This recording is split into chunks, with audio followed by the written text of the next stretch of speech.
for the local Christian communities. Why? Because the Chinese are using it. The foreigners, for as long as they're white or have white skins in Uganda, are much more regarded than the citizens. It can go on and on and on and on. Much of the reason why we come to the developed world is to call them out.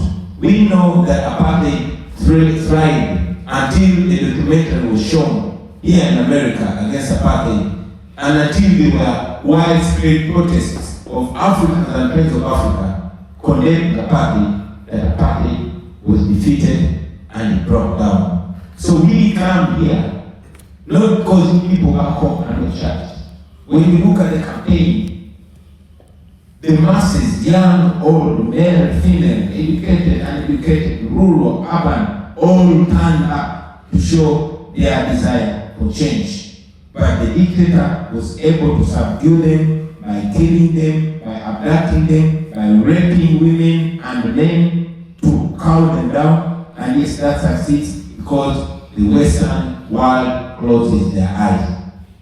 That's why we come to spaces like this, well knowing that a student at Howard University might be a singular student, but you agree with me that you, especially who come from Africa, are so followed and so honored and so respected. To raise this voice, maybe this voice will be echoed by you and get our friends, the American population, and those in the administration that you can reach out to ensure that they are provoked, at least their conscience is provoked to change the narrative back home. Thank you.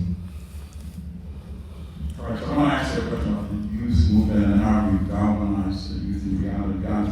The youngest country in the world, 80% of the population under the age of 35. But before you respond to that question, and then of course the youth movement in Africa, we've seen some changes in countries like Senegal because of what the youth have been able to do. They're coming out the streets. So I want you to address that, but before that, I want to tack on to what you said in your last remark in terms of how the global community was galvanized to fight apartheid in South Africa.